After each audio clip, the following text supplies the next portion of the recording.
Iniciar então nossa aula, a matéria que nós vamos estudar então nesses 2 meses aproximadamente que teremos, é a chamada hermenêutica, né? Que se encontra no nosso livro, não na sequência, porque nós tivemos antropologia e a sequência seria a Trindade, mas eu decidi estar trazendo a hermenêutica porque eu até mesmo poderia trazer na primeira matéria, né, a hermenêutica, mas eu até esperei um pouquinho mais para ver se outros alunos iriam ingressar para que a gente pudesse estar dando essa matéria a todos, né, ou alcançando a todos os alunos. Eu sei que ao longo do curso vão entrando os outros, mas essa matéria ela é fundamental para que a gente possa compreender as outras demais. Porque essa matéria hermenêutica, já vou trazer aqui o termo, quer dizer, é a arte e a ciência da interpretação, né? Então nós vamos lidar com a interpretação dos textos bíblicos. Então é essa matéria que nós precisamos entendê-la, tem que ser tudo claro. É por isso que vocês, por favor, não levem a dúvida para casa. Tendo a dúvida no dia, na hora, no momento, interrompa, pergunte. Se eu perceber que talvez não será o momento de responder, mas guarde a pergunta, e eu também guardarei. E no momento exato, porque a gente tem uma sequência também, né? A hermenêutica, na verdade, embora ela a gente chama de uma matéria técnica, porque tem muitas regras, mas não é chata não, pelo contrário, eu acho ela muito interessante, né? Porque eu sei que o aluno de teologia, ele quer saber sobre os anjos, sobre o céu, aquela coisa toda, né? Os dons espirituais, esse negócio assim mais. Mas, apesar de ela talvez não trazer toda essa dinâmica, assim, de curiosidade, mas ela vai nos trazer tanto conhecimento a ponto de, inclusive, nós nos interessarmos pelo texto bíblico e identificarmos, inclusive, que talvez muita coisa que a gente pensava que era, não era bem assim, né? Então isso aqui é para mim um divisor de águas no curso teológico, tá bom? Então, como interpretar a Bíblia? Vamos lá, hermenêutica, está aqui, ó. Vem do verbo então hermeneu, né? Quer dizer interpretar, explanar. Então aí um dos significados, ou duas possíveis palavras que exprimem aí a palavra hermenêutica. O verbo hermeneu também aparece no Novo Testamento. Gostaria que vocês abrissem aí Lucas 27, 24, capítulo 24, e verso 27. Aí a palavra no original sempre vai estar hermeneu, né? Na língua grega, que é a língua do Novo Testamento. Sim?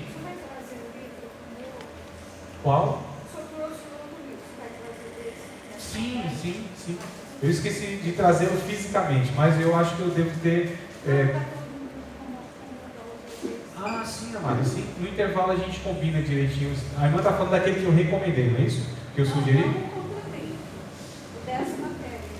É a continuação do nosso livro ainda. Não, amada. A matéria está aqui. A hermenêutica. Sim. E o complemento? Isso, também. Aí a gente decide no... Isso, exatamente. Aí a gente decide aí no... Quem quer, tá bom? Sim, mas trago sim, amado, claro. Então, o Lucas 24, 27, quem achou, inclusive, rapidinho, deu uma lida só pra gente... Depois Pode falar? Sim, desculpa, só para lembrar aqui os irmãos. Depois de eu estar passando todos os slides, eu disponibilizo todos esses slides para vocês, tá bom? No arquivozinho, PowerPoint, e aí vocês podem utilizar à vontade.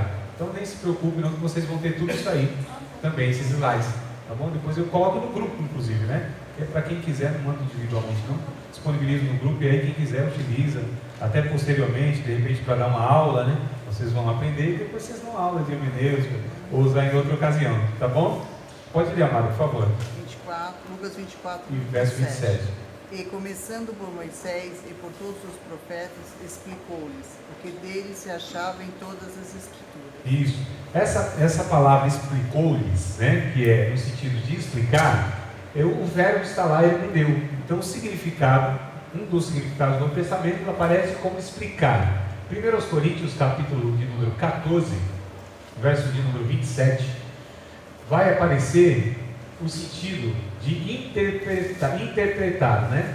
E o verbo também é este aqui, ó, hermeneu. Então no original aparece hermeneu, mas eles têm esses significados entre outros, não é que é só esse. Mas o sentido é sempre esse: clarificar, explicar, explanar, interpretar, tá bom? Então essa matéria trata exclusivamente da interpretação de texto. A hermenêutica não é uma matéria exclusiva da teologia. Por exemplo, nós temos a hermenêutica jurídica, né? Onde interpreta, no caso, as leis. Porque, na verdade, nem tudo precisa ser interpretado. Não é verdade? Quando a gente lê algo, a gente não precisa interpretar aquilo.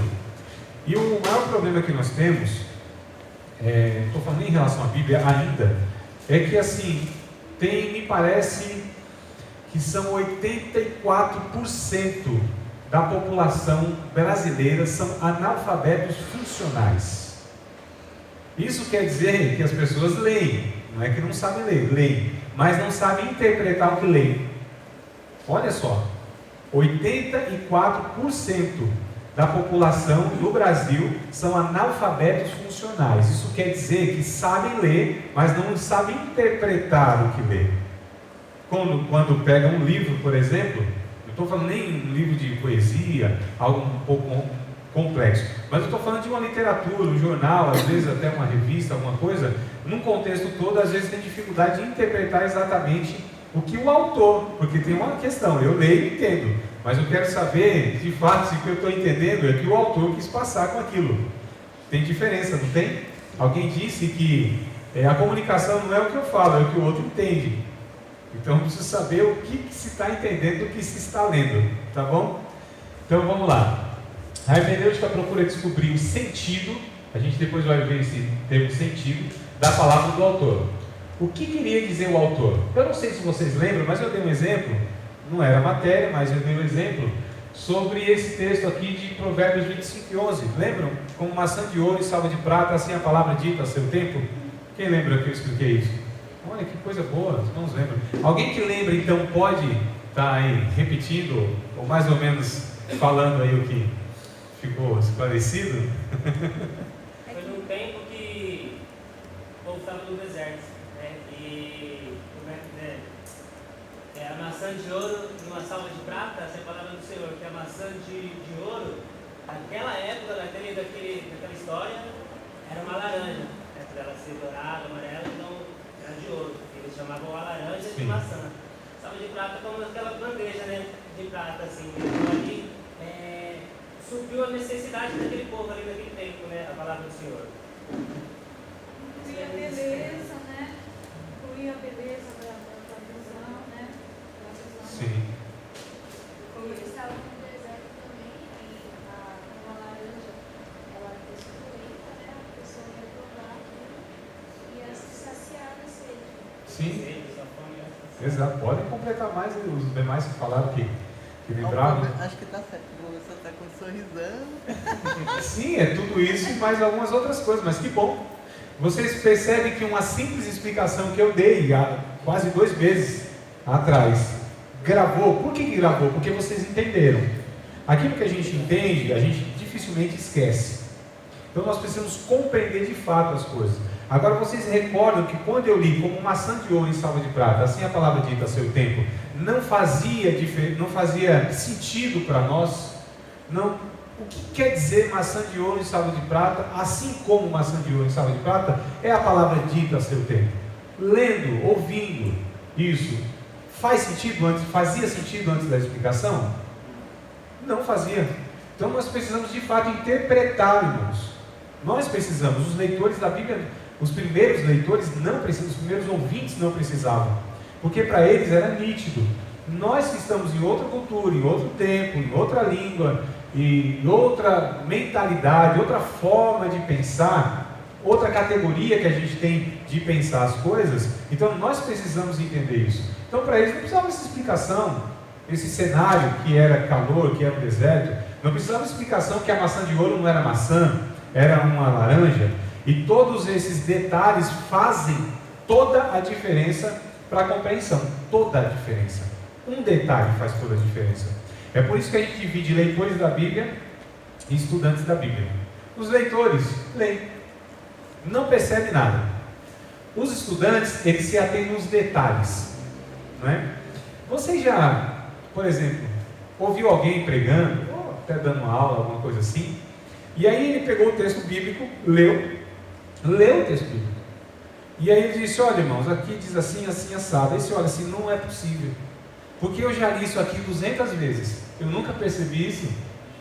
Mas está escrito, inclusive. Não é que ele trouxe um revelamento. Está escrito. Mas a gente passa por cima. A gente lê muito rápido, não é? Como tudo a gente faz muito rápido na nossa vida, nas metrópoles, no século XXI, então a leitura da Bíblia também é muito rápida, mas não pode ser assim. Com a Bíblia nós não lidamos assim. Nós precisamos, inclusive, dar atenção a cada detalhe. Uma vírgula faz diferença. Uma vírgula. Eu dei exemplo para vocês, não? Que a vírgula faz diferença? Dei? Só não que lembra? Não, é estou falando que vírgula faz diferença. Ah, só não, mas o exemplo que eu dei é que a vírgula faz diferença. Não? Tá bom, então a gente vê isso mais para frente. Vamos lá. Então, aqui a gente percebe que um simples detalhe aqui explicando que era a salva de prata, a maçã de ouro, isso vai fazer a diferença na interpretação. Eu acho que eu tenho que vir aqui. Ah, tá, coisa boa, aqui pega, ó. Aleluia, aqui é o ponto, irmão. Aqui não pega. Então vamos lá. Continuando. Hermenêutica e exegese. São as palavras assim bem estranhas, que talvez vocês não tenham ainda ouvido falar. Mas não se preocupe que a gente vai trazendo todas as explicações, tá bom? Então, hermenêutica e exegese. Hermenêutica é como um livro de receitas, com regras de como fazer o bolo. Exegese é a preparação do bolo, ou seja, a exposição é a terceira coisa, que é a entrega do bolo para alguém. Isso aqui é referência à mensagem, irmãos, tá? Então a gente poderia colocar aqui a hermenêutica como as regras da mensagem, né? A exegese é a preparação da mensagem e a exposição é a entrega da mensagem. Então percebe que são três termos e tem regras e tudo é sequencial. Por exemplo, nós precisamos observar primeiro o texto, para depois interpretar o texto, para depois estarmos aplicando o texto. Se eu observo errado, se eu leio e eu identifico, eu traduzo, eu observo algo errado como não deve ser, automaticamente eu vou interpretar errado e consequentemente aplicar errado. Não tem como eu observar errado, interpretar errado e aplicar certo. E a gente vai ver que tem a diferença dessas coisas, ou seja, entre eu interpretar e aplicar, tá certo? Parece talvez meio complexo, não estou vendo o rostinho de vocês assim, meio uma interrogação, mas no final a gente entende tudo. Espero eu, né? Então, a palavra exegese significa tirar o significado do texto bíblico. Então, exegese quer dizer extrair, a palavra no original na língua grega quer dizer extrair, tá certo? O que é a extração? As irmãs sabem muito bem quando diz para o marido, vai lá e compra um extrato de tomate, e ele traz o quê? Uma polpa. Não era isso, era o extrato. Tem diferença do extrato para a polpa, não tem? O extrato é o sumo, o extrato é a essência do negócio. Então você extrai a essência. Então exegese é quando a gente extrai das línguas originais o sentido da palavra. E a gente vai ver que tem diferença sim, irmãos. Não é porque está no português que está tudo certo. Existem algumas dificuldades que nós encontramos ao interpretar a Bíblia, por conta de um português não dar conta, inclusive da profundidade dos significados que tem a língua grega e o hebraico também, no caso do Antigo Testamento, tá bom? A gente vai percebendo isso. Então, exegese é o contrário da exegese, que é impor significado ao texto bíblico ou interpretação de um texto atribuindo ideias do próprio leitor. Então, a exegese é onde a gente extrai o significado da Bíblia. Exegese é onde a gente coloca significado na Bíblia. Quando eu leio a Bíblia, eu tenho imaginações, eu tenho pressupostos, eu li e pensei, porque assim, é um negócio bem interessante. A gente pergunta para o irmão, mas por que você crê assim? Não, eu acho que é assim. Não, mas como você acha? Por que você acha? Eu acho. Deus falou no meu coração que era assim. Nós não lidamos com a Bíblia assim, tá certo? Precisamos ter fundamentação naquilo que, a conclusão que nós chegamos. Por que nós chegamos àquela conclusão? Deve ter alguma fundamentação para a gente afirmar aquilo. Então eu penso assim, eu acho que é assim, não funciona. Não lidamos com a Bíblia dessa forma. Eu acredito que é assim por causa disso, disso, disso e disso. Mas por que você tem a sua opinião? Por que você diz então que significa isso? Por que você diz que a Bíblia diz assim? Porque é assim, porque em outro texto está escrito assim, porque isso e aquilo. Entenderam, amados? Então não tem espaço para achismo. É aquela teoria do Chicó, né? Como é, irmão? Não sei, só sei que é assim. Não sabe explicar. Vamos ver aqui se vai. Não, tá vendo? Tem que ser aqui, ó, nessa posição. 45 graus. Pronto. Isso aqui é que eu estou com medo de ficar na frente dos irmãos. Não estou não, né? Então vamos lá. Isso aqui, ó, é então a exegese, onde eu tiro o significado da Bíblia e trago a minha compreensão. A exegese, onde eu pego da minha compreensão e ponho na Bíblia, coloco na Bíblia. Tá certo? Só para a gente ver a diferença. Vamos lá para aqui. É aqui mesmo, está vendo? Sentido e significado. O que é sentido e o que é significado? Temos que procurar saber qual o sentido que há no texto e o significado que ele tem para nós. Vamos abrir o texto de Atos, a Bíblia Sagrada, Atos, capítulo de número 16, verso de número 24 ao verso 27 ao 34. Vamos lá. Atos, capítulo 16, todos amados, pelo amor de Jesus, liguem a Bíblia, acessem a Bíblia, abram a Bíblia. Quem tem? Quem não tem, pega uma carona santa. Não tem nada não? Será que tem alguma sobrando por aí? Não tem nada, amado. Só eu gostaria que vocês lessem, todo ler. Essa matéria, nós vamos pegar, talvez como nenhuma outra, a Bíblia. A Bíblia vai ser a nossa maior referência e fonte aqui de consulta, porque nós vamos lidar com textos bíblicos, tá? Amados, vocês vão ter uma tentação. Eu vou ser tentado a cair nessa tentação, mas não vou. Mas já vou dizendo logo, eu não vou explicar tudo quanto é texto bíblico, não. Então, mas o que significa tal passagem? O que significa tal passagem? Não é a proposta do curso, da matéria, tá bom? Não é a proposta. Primeiro porque eu não sei o significado de todos os textos bíblicos. Eu preciso também pesquisar e estudar. Mas a proposta é que vocês entendam as ferramentas da hermenêutica e vocês, por si só, possam, então, estudar a Bíblia adequadamente. Né?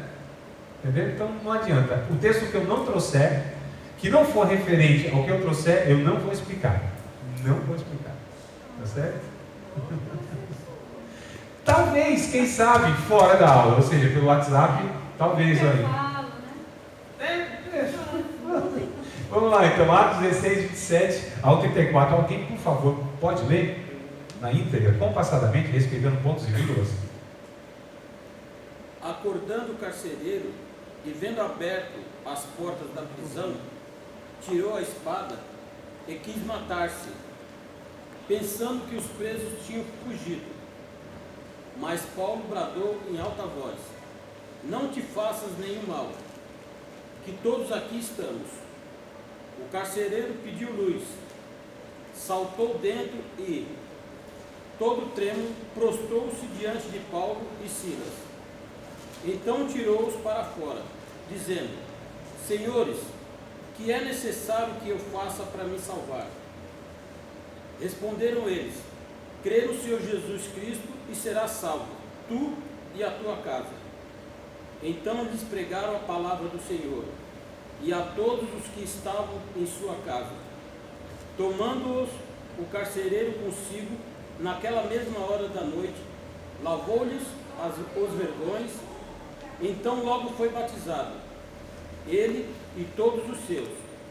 O carcereiro levou-os à sua casa, pôs-lhes a mesa, e na sua crença em Deus, alegrou-se com toda a sua casa. Amém. Obrigado, irmão. Deus abençoe. Eu peguei aqui um bloco, né? um trecho da passagem do capítulo 16 de Atos. Nós precisamos aprender o seguinte: quando nós lemos a Bíblia, nós precisamos entender onde começa e onde acaba o texto. Nós não lidamos com a Bíblia lendo apenas um versículo, tá certo? Que é o que muitas pessoas fazem. É um jargão que a gente tem na hermenêutica, na teologia, né, referindo-se à hermenêutica, que é assim: um texto fora do contexto gera pretexto. Então eu posso pensar um único versículo, que seja 2, talvez até 3, não sei, mas a maioria das pessoas pensam um versículo, né? Pensou um versículo e você dá um significado para ele que não tem nada a ver. Quer dizer, ele fora do contexto, esse texto, ou esse versículozinho, ou a frase, pode gerar um pretexto, porque assim, irmãos, cada um, ele interpreta a Bíblia de uma maneira totalmente contrária de outro. Tem alguma coisa errada, não tem? A Bíblia não tem duas interpretações, ela só tem uma interpretação. Então, se tem duas pessoas interpretando, uma delas está errada, quando não as duas às vezes estão erradas, não é? Mas a gente precisa prestar atenção. Mas é o verso 31 que eu quero tomar. Por que eu quero pegar só o verso 31? Porque muitas vezes é o que fazem com esse texto. Pega o verso 31 dentro de uma mensagem e aí diz assim: olha, crê no Senhor Jesus Cristo, será salvo tu e a tua casa. Já ouviram essa citação, né? Muitas vezes. Então eu vou pegar aqueles textos que eu entendo, pela experiência inclusive, que é muito falado e de uma maneira equivocada, infelizmente, tá bom? E aí, após então citar esse texto, dizem assim: olha, irmão, creia, porque Deus vai salvar a tua casa. Crê no Senhor Jesus Cristo, Deus vai salvar a tua casa. É uma promessa de Deus. Já ouviram assim? É uma promessa de Deus? Sim. Qual é o problema? É que não é uma promessa de Deus. Não é uma promessa de Deus. Olha só, o texto aqui, esse texto, ele é descritivo e não normativo. Não é uma promessa para todos os que creem ter seus familiares salvos. É apenas uma descrição de um fato histórico. Mas o que isso quer dizer para nós? Bom, a última parte aqui, daqui a pouco eu explico, ou tento pelo menos. A questão é, tem textos que são descritivos e normativos. O que é um texto descritivo? Ele está narrando um fato histórico. Não quer dizer que a narração de um fato histórico é uma promessa para todas as pessoas em todos os tempos. Não é uma norma, não é uma regra, tá certo? Então, crer no Senhor Jesus Cristo será salvo tu e a tua casa, foi a fala do apóstolo Paulo para aquele carcereiro naquela época. Uma promessa específica, na ocasião específica, dentro do contexto ali. Não pode ser tomado como uma promessa. O problema, irmãos, é que Deus só se compromete em cumprir aquilo que Ele diz a respeito da sua palavra, não que nós achamos que Ele falou a respeito da sua palavra. Deus não tem compromisso com as nossas interpretações. Deus tem compromisso com aquilo que Ele diz. Vocês acham que tudo que está escrito na Bíblia de fato é uma ordem para nós, mesmo estando no Novo Testamento? Não, né? Por exemplo, Paulo, ele disse lá em, acho que é a segunda carta a Timóteo, diz: olha, mandem aí que tragam os pergaminhos, os livros e a capa lá da casa de Carpo. É uma ordem direta. Mas essa ordem direta para o apóstolo Paulo, para um discípulo de Jesus, ela também serve para nós? Não. Mas está lá uma ordem, não está? Só que não é aplicado para nós. Quando Paulo diz primeiro Timóteo, faz o seguinte: quando tu beberes água, não beba somente a água, mas mistura um pouquinho de vinho por conta das suas frequentes enfermidades. Foi uma ordem direta, não foi? Para um discípulo de Jesus, o apóstolo Paulo disse. Mas é uma ordem para nós? Não. Então tem coisas que são específicas para contexto específico. E para nós não é uma ordem direta e nem uma promessa. Esse texto específico aqui, ele é um texto descritivo, ele só está descrevendo um fato histórico. Não pode ser tomado como uma promessa, porque se for promessa, então Deus tem que cumprir, porque Deus não pode revogar uma promessa dele. Tá certo? Quando não, há promessas condicionais. O que é uma promessa condicional? Quando está escrito assim, ó, se fizer isso, aí Deus se compromete. Então ele coloca uma condição. Tem promessas que são incondicionais, dependente de nós. Deus vai fazer arrebatamento da igreja, não é? A vinda do Espírito Santo, uma série de fatos que vão acontecer independente de qualquer coisa, até mesmo se a gente crê ou não crê. Deus fará do mesmo jeito. Agora tem coisas que são colocadas algumas condições para que Deus realize. Vocês estão compreendendo, amados? Tudo certo? Sim. Nesse caso, seria que Deus teria que salvar independente da pessoa fizesse. A pessoa morreu, mas ela nem cria em Deus. Deus teria que ter salvado essa pessoa, sendo mesmo da nossa família. Só porque eu criei, né? Porque eu vejo, mas qual que é o problema dessas coisas? O problema é quando a serva de Deus, a irmã fiel, ela pega isso como a palavra de Deus, ela se agarra nisso. Porque tem hora que a gente se apega na palavra de Deus, que é a nossa esperança, não é? A gente confia na palavra de Deus. Mas quando é a palavra de Deus, ótimo. Então é uma segurança firme. E quando não é, que o homem falou, fora de um contexto, então essa pessoa ela está tendo uma esperança uma ilusão, na verdade. Deus não tem compromisso com aquilo. Irmãos, Deus tem compromisso com a sua palavra e nada mais, com mais ninguém. A gente precisa entender isso. Deus não tem compromisso com o que o André fala na sala de teologia. Se não é aquilo que ele intencionou falar, irmãos, não adianta a sua fé, você crer, eu aqui querer provar por A mais B. Se não foi Deus que falou daquele jeitinho, ele não se compromete. Tá certo? Aí essa irmã se agarra nisso. Aí morre um, morre outro, sem salvação. Daquele jeito. Eu conheci muitas pessoas assim. Muitas assim. Aí como que a gente vai explicar isso? Como que a gente fala? Não tem o que falar. Quando não, piora a situação, né? Aí quer inventar para de repente confirmar aquilo que a pessoa disse. Mas se Deus não disse, não tem jeito. Na sua palavra estou dizendo. Tudo bem, amados? Tem um caso, né, que é até triste. Quando o nosso filho estava fazendo o tratamento, né? Tem uma menina que os pais dela eram evangélicos, não sei de que igreja, que era nada. O pastor falou assim: não precisa fazer o tratamento, que sua filha está curada, está salva. Deixou de fazer o tratamento da filha e a menina faleceu. Isso é mais recorrente do que vocês pensam. Isso. A criança, Sim. a idade do meu filho. Muito triste. Ela pediu para morrer. Uma criança de 5 anos pediu para morrer, que não aguentava de dor. Entendi. Porque o pastor falou que não era mais para fazer absolutamente nada, que Jesus curou e que a médica que cuidava do nosso filho era uma endemoniada. Olha só.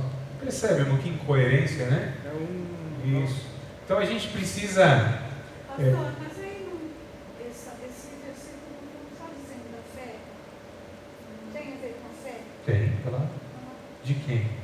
Da pessoa com quem ele falou. Sim, da pessoa lá, É. do carcereiro. Isso. Só dele. Entendeu? Pela fé ele pode fazer um monte de coisa. Não, dele lá. Isso. Nós não. Eu também acredito, pastor, que Paulo se define: crê no Senhor Jesus Cristo, será salvo você e a tua família.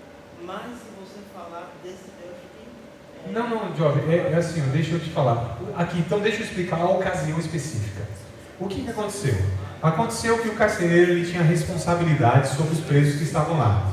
Vamos entender o contexto, amados. É isso aqui que eu quero trazer para vocês. Nós precisamos entender todo o cenário, todo o contexto. Nós estamos lidando aqui com falas e ocasiões em lugar específico, cultura específica. Nós vamos entendendo isso ao longo das aulas. Vocês vão ver que é tranquilo. A primeira aula causa impacto mesmo, de repente, nossa, mas como assim? Então, um monte de coisa que agora eu pensava que era, não é? Isso exatamente. É isso que vai acontecer. Na realidade, a maior dificuldade, eu acredito, é você passar uma vida. Sim. Aí você tem que desconstruir. De uma hora para outra, né? Era isso que eu e o irmão estavam falando. Exato. Né? Nessa aula que a gente vai desconstruir, né? Exatamente. Você passou uma vida. E aí não é fácil, né, mano? Eu não estou dizendo aqui, irmãos, olha, ontem uma irmã disse assim para mim: André, então assim, eu passei 25 anos acreditando nisso, e estava errado, e aí? Eu falei, bom, e aí que agora você está aprendendo certo. Porque o que o tempo faz? Ele legitima alguma coisa errada? Não. O tempo só mostra que a gente passou muito tempo errado. Mais nada. Né? O rapaz estava trabalhando, eu trabalhava com um rapaz numa empresa, e aí eu vi ele, era uma produção, né? Era uns copos assim, não era, mais ou menos, era um recipiente de vidro, e vinha a máquina e lacrava aqueles a vácuo, sabe? Aqueles, né, produto a vácuo. E a esteira vinha de vidro, né? Aquela prensa toda e tal, aquela coisa muito rápida, e eu vi que ele estava fazendo um movimento errado. E eu disse para ele: ó, fulano, você vai se machucar, você está fazendo errado aí. Ele disse: não estou não, faz 4 anos que eu faço assim. Então eu falei: então faz 4 anos que você faz errado. O que o tempo quer dizer quando a gente faz uma coisa errada? Quer dizer que a gente faz muito tempo, uma coisa errada há muito tempo, né? Então o tempo não legitima nada. E nem é porque deu certo que é certo. Nós chamamos isso de pragmatismo. Tem muito no nosso meio. Ah, mas deu certo. Ah, mas funcionou. E o que quer dizer? Só porque deu certo é certo? Isso é pragmatismo. Tá certo? E não é fácil, de fato. Nós vamos entrar aqui numa espécie de, entre aspas, crise. Poxa, então não é assim? Não, não é assim. Mas aí eu vou fundamentar o porquê que eu estou afirmando que não é assim.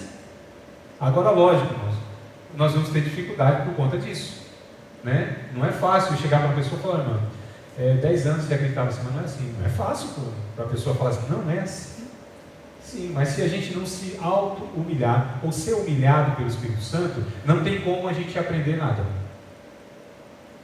Eu falei isso desde a primeira aula, não sei se vocês lembram. Eu disse que se a gente não tiver um coração ensinável, não estiver disposto a vir aqui, sentar, porque vocês já conhecem a Bíblia, né? Alguns de vocês têm tempos aí no meio evangélico, alguns pregam, ensinam, tem pastores no nosso meio, parece que não estão presentes, né? Não, né? Tem algum pastor aqui? Não? Mas tem alguns pastores, líderes de célula, gente que prega, ensina, discipula, etc. Então, o que é isso? É um exercício de humilhação. Porque eu vou estar vindo aqui para rever algumas coisas. E a proposta do curso é esta mesmo. E quem não é humilde, não fica, porque é confrontado. Né? Pela palavra, não por mim. Por mim, não. O pastor, nesse caso do carcereiro, eu penso agora assim, ele teve um diálogo, ele não falou, ele não foi escrevendo ali na hora, foi uma coisa que foi acontecendo, tudo, então vou cometer suicídio, porque agora vou me matar, porque eu deixei tudo, não se mata, né? Ele pregou, tipo assim, ele pregou pro carcereiro. Por que o carcereiro ia tirar a vida? Por que ele chegou nesse desespero? Então, eu tô falando assim, eu acho que o Paulo, quando escreveu esse capítulo, ele escreveu, tipo, vamos supor, os tópicos principais do diálogo que ele teve com o carcereiro, entendeu?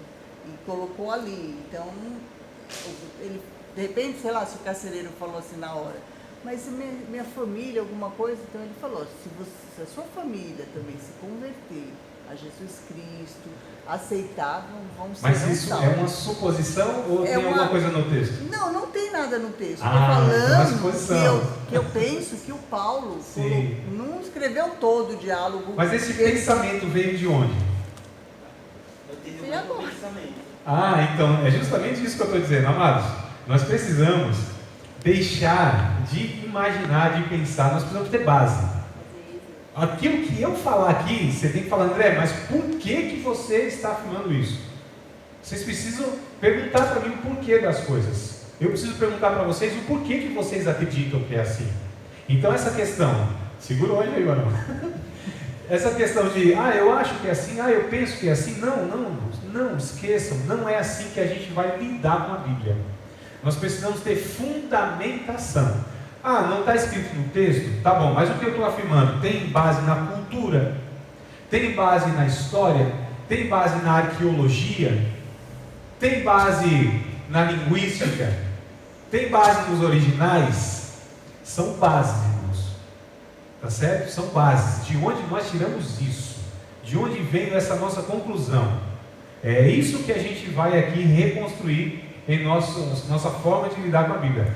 Eu penso, eu acho, eu ouvi, tudo bem, mas vamos ver de onde nós estamos tirando então essas conclusões. Diga, meu amado. Não sei, pelo menos eu entendo que nós temos que nos embasar no contexto histórico. Exato, porque também. naquela época, por exemplo, ele era responsável pelas vidas dos presos. Sim, o carcereiro. Então, caso os presos fugissem no caso, ele teria que dar conta da própria vida dele, no caso que deixou ele fugir. No mesmo caso, eu acredito, não sei, quando Jesus morreu, né,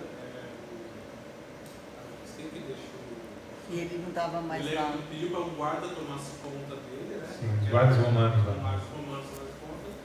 Sei lá, da ira, quando ele era o chefe lá, ficar bravo caso, ele falou, Jesus desapareceu. Ele falou, agora você vai pagar com a sua vida, porque você deixou Jesus fugir. De onde você tirou essa informação, Elton? Eu não tirei do contexto bíblico, quero entender o contexto bíblico. Quero saber naquela época. Não, tá certo.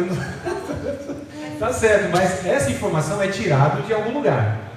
Essa informação tem base. Fatores históricos da época. Isso, aí tem base histórica. Tipo assim, a legislação, a lei humana, vamos dizer, humana. Você era o guarda que ia tomar conta da gente. A gente foge, você vai ter que responder. Ainda mais quem era Paulo, que não era um preso comum. Já tinha toda essa questão, porque ele já estava. Mas aqui no contexto que aparece aqui, deu a entender que ele ia ter que tirar a vida dele, né, por causa das pessoas que fugiram. Porque ele achou que tinham fugido. Tudo bem, então vamos lá. Por que ele então chegou a esse desespero? Porque ele era responsável pelos presos. Achando então que esses presos tinham fugido, então ele falou, vou tirar minha própria vida, porque senão a lei romana dizia que ele e toda a sua família seriam mortos por conta disso. Ele se desespera. Aí Paulo disse, não faça isso. Nós estamos todos aqui. Crê no Senhor Jesus Cristo, vai ser salvo tu e a tua casa. Foi salvo de fato da penalidade jurídica, criminal lá, que seria imputada a ele.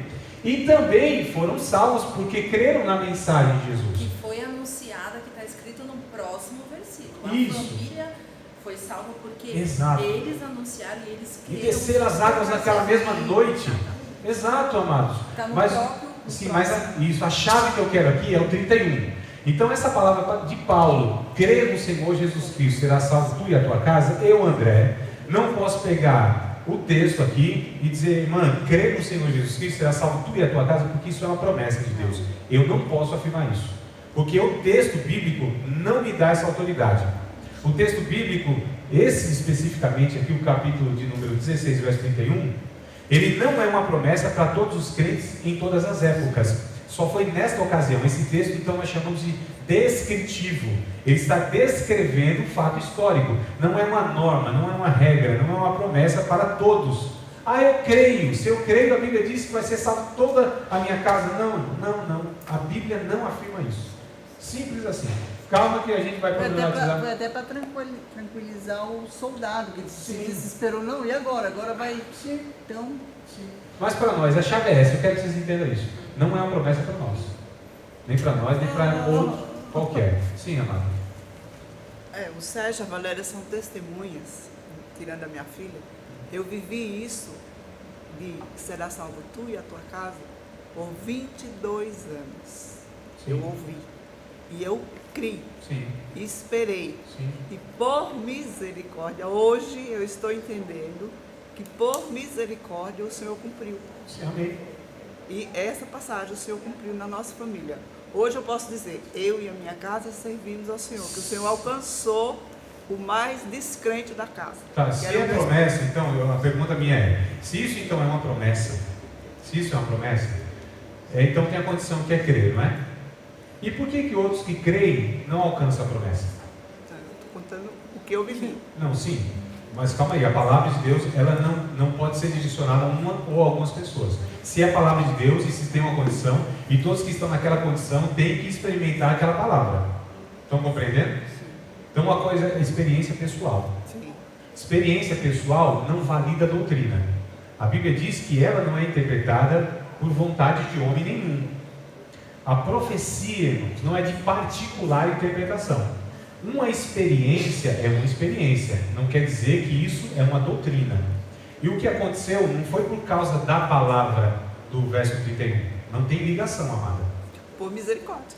Não, sim, tudo bem. Não, tudo é pela misericórdia, tudo é pela graça. O que eu estou dizendo é que isso aqui não é uma promessa. Ah, aconteceu, de fato eu criei e Deus salvou todo mundo. Oh, glória a Deus, louvado seja Deus, que coisa boa.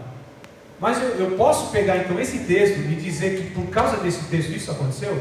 Não, é isso que eu estou dizendo.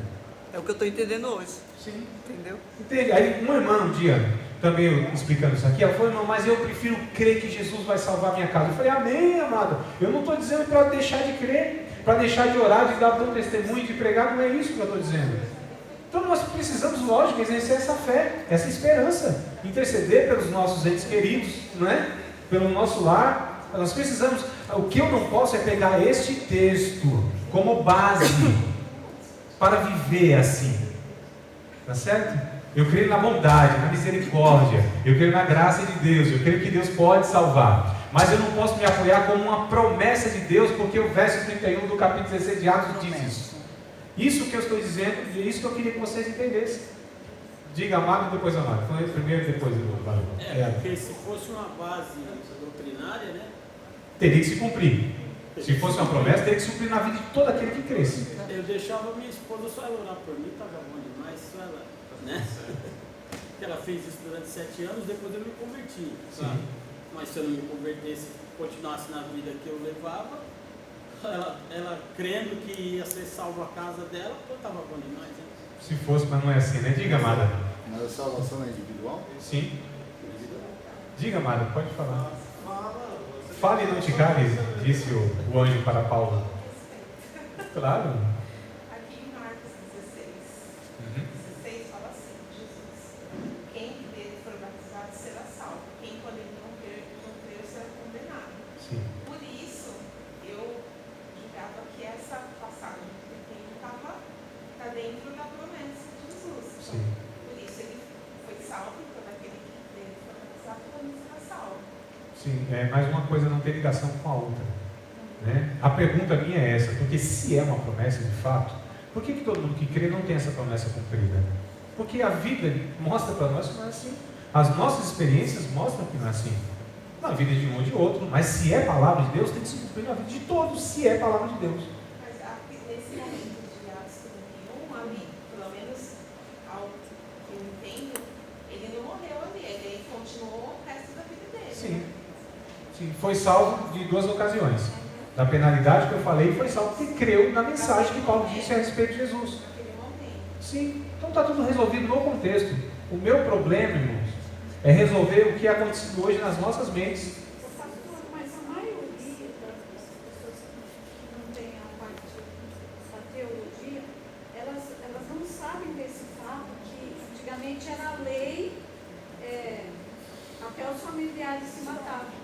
Então as pessoas não sabem ainda, por isso que dá essa interpretação. Eu sei, exatamente.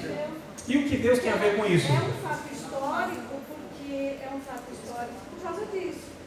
Que na época matava a pessoa, caso carcereiro e a família juntos. Sim, não, as pessoas elas erram porque de fato Jesus disse que não conhecia a palavra. Mas o que Deus tem a ver com isso? E o que Deus tem a ver com isso, irmãos? Com a nossa ignorância? Deus não tem nada. Sim, não, eu sei, não entendi. O preocupado é com as pessoas que não estão tendo essa oportunidade. Isso, eu lamento também. Eu lamento e muito. Que o povo, os evangélicos no Brasil, não tenha apreço nenhum pelo estudo. Eu lamento muito. E eu vivo isso, inclusive há quase 20 anos, vendo as pessoas viverem um evangelho mau, ruim, não experimentar o evangelho de Jesus por conta da ignorância bíblica. Eu lamento demais. Deus eu acho muito que mais. o pior é você querer ficar nessa condição. Né? Porque gera um desconforto. Sim. O pior de tudo é isso. Posso prosseguir? A gente vai desenrolando. Calma aí, irmão. Vai dar muito pano na manga ainda. Deixa eu ver aqui. Eu já tinha uns 2, 3 versículos aqui. Eu sei, mano, mas a gente... Não, rapaz, aqui está com a pilha fraca. Vamos lá. Deixa eu ver se é essa mesmo. Essa não foi duas, né? Primeiro, então, nós vamos saber o que é sentido e significado, tá certo? O que é sentido, né? Ah, tá. Por exemplo, então essa passagem não vale nada para nós, então assim? Não, tem uma pedagogia, né? Nós descobrimos o sentido da palavra. Nós discutimos aqui quase a aula toda do primeiro período aqui. O sentido é esse, histórico e tal. Mas que significado tem para nós? Aí nós vamos buscar o significado para nós. Então o sentido é o que aquele texto quer dizer para aquelas pessoas. O significado tá bom, para as pessoas quer dizer isso. E para mim, o que isso significa? A maioria de nós, para não dizer todos nós, lemos a Bíblia assim. Deixa eu ler a Bíblia para saber o que Deus quer falar comigo. É ou não é assim, irmãos? Todos fazem isso? Né? Ou revistinha da Avon, né? Que o pessoal fala, abre e faz o pedido. Mais ou menos. Mas a Bíblia, eu quero ver o que Deus quer falar comigo. Não, primeiro nós temos que perguntar o que Deus quis falar com aquele povo naquela ocasião. O que o apóstolo Paulo estava falando para Tito quando escreveu isso aqui, no capítulo 1? Quando nós descobrimos isso primeiro, percebe que eu estou fazendo perguntas e as perguntas precisam ser respondidas? Quando eu faço perguntas e elas não são respondidas, eu vou imaginando então as respostas. Eu tenho que buscar as respostas. E elas estão na Bíblia de alguma maneira. Então, o que Paulo... Paulo quis dizer isso. Ah, tá bom. Mas e isso então? O que significa para mim? Opa, aí a gente está tomando os passos certos. Porque quando a gente primeiro quer saber o que Deus quer falar comigo, irmão, mas calma aí. Aí Deus está falando para mim então, cumprimentar os irmãos com o ósculo santo. Então Deus está falando que é para as irmãs usarem o véu na igreja. Então Deus está falando que, estão percebendo? Que há muitas práticas, porque é pego o texto aqui, que tinha um sentido cultural apenas naquela ocasião. Já mostrei para vocês, nem tudo que estava escrito e ordenado serve para nós. Então a gente precisa fazer essa distinção, isso não é fácil. É preciso paciência. A gente é muito, diz na minha terra, avexado para tirar conclusão. Muito agoniado, né? Para tirar conclusão. Ah, é isso aqui. Calma, você não examinou. Você nem leu o resto. Você nem procurou saber. Vamos ver aqui que vocês vão chegar aí nesse pensamento também. Pelo menos acredito eu. É que a pininha está fraca aqui, não vai. Aí, não, voltou. Piorou. Vamos lá, dá agora. Na verdade, eu vou falar isso aqui depois dos comerciais. Faz quase 50 minutos que eu estou falando aqui. Vamos lá para o nosso recreio, nosso intervalo, e nós retornamos. Pode ser?